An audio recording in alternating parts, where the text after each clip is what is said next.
अस्सलाम वालेकुम।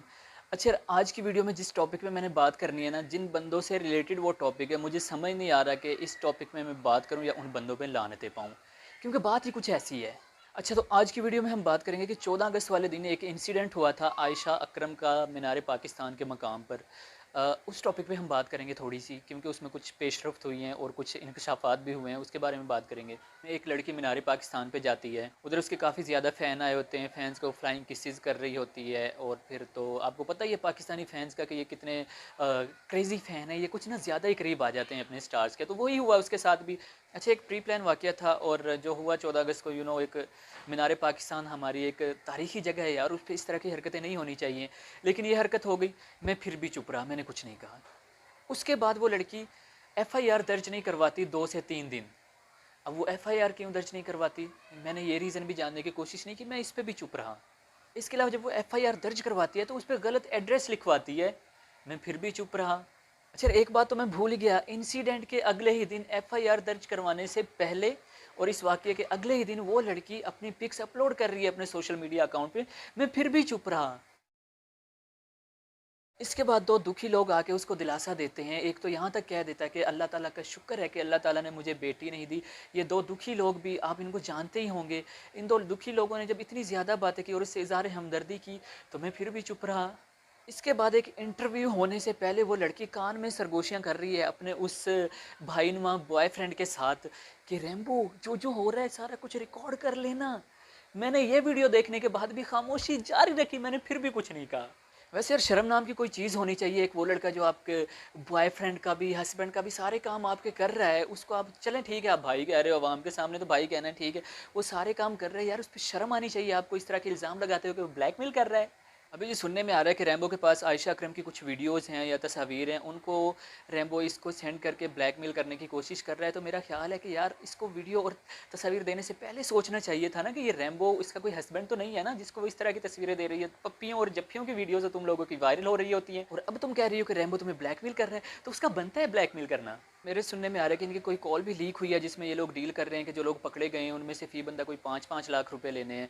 तो जब रैम्बो ने पैसों का सुना तो रैम्बो ने साथ ही कह दिया कि भाई, मेरे पास तुम्हारी वीडियो और तस्वीर, जल्दी से अपना व्हाट्सएप ओपन करो और देखो, अभी तुम्हें मिल जाती हैं।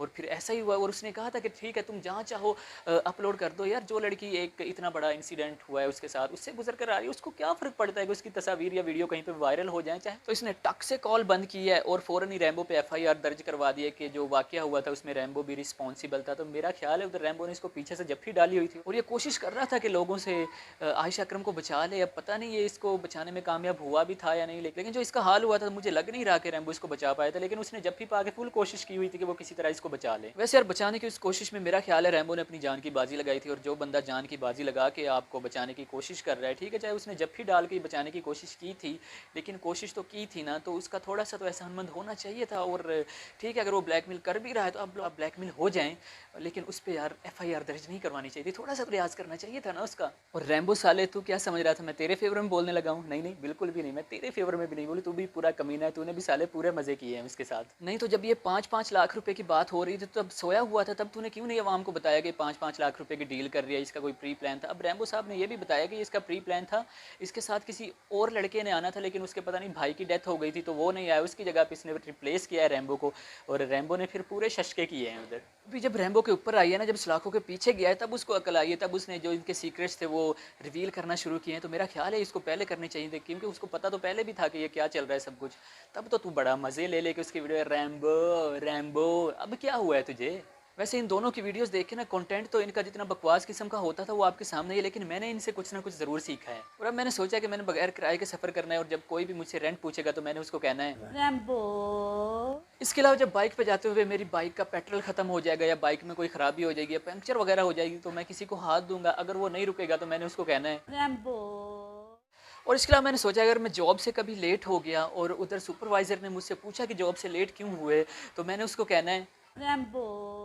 क्रिकेट खेलते हुए अगर कभी मैं क्लोज आउट हुआ और अंपायर अपनी उंगली फिजा में बुलंद करने लगा, तो मैंने उसको कहना है रैम्बो।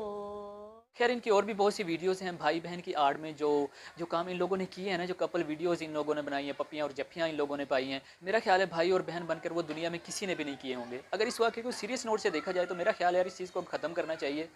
ठीक है, उसके साथ जो भी हुआ था गलत हुआ था, आई थिंक सो, क्योंकि अगर कोई भी लड़की चाहे कोई जिस्म फरोशी करती हो लेकिन पब्लिक प्लेसेस में आके इस तरह से कोई भी नहीं करता। ठीक है, इसका प्री प्लान होगा लेकिन वो इतना ज़्यादा नहीं होगा जितना इसके साथ हुआ था। तो आई गेस सो कि वो नहीं होना चाहिए था। और आपको पता है कि जिन लोगों ने आयशा अकरम को सपोर्ट किया था, जिन लोगों ने उसकी मुखालफत की थी, वो सारे ही तनकीद की ज़िद में आए थे। तो ये हमारे पाकिस्तानियों की एक रवायत है कि यार हमें कोई चीज़ अच्छी नहीं लगती। खैर, अब हमें इस चीज़ से निकल कर सोचना चाहिए, हमें इस वाक़ये को एक साइड पे लगा देना चाहिए। बहुत ये वाक़या सोशल मीडिया की ज़ीनत बन गया है, अब इसको ख़त्म कर देना चाहिए।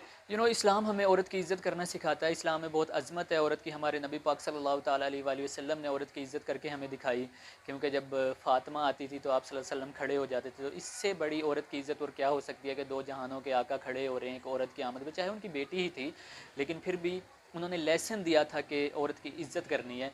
As long as this incident is concern, तो मेरा ख्याल है इसमें जितने कसूरवार वो 400 लोग हैं या जितना कसूरवार रैम्बो है, उनसे ज़्यादा कसूरवार ये आयशा अकरम खुद है। जितनी सज़ा उन लोगों को मिलनी चाहिए या रैम्बो को मिलनी चाहिए, उतनी ही सज़ा आयशा अकरम को भी मिलनी चाहिए। सो तंज़ो मज़ाक से भरपूर आज की इस वीडियो को इधर ही ख़त्म करते हैं। आई होप कि आपको आज की वीडियो बहुत ही अच्छी लगी होगी। अगर वीडियो अच्छी लगे तो लाइक, कमेंट और शेयर ज़रूर कीजिएगा। अगर चैनल भी आपने अभी तक सब्सक्राइब नहीं किया तो वो भी कर लें यार, कब तक करेंगे। So I will see you in the next video. तब तक के लिए अपना बहुत सा ख्याल रखिएगा। Good bye.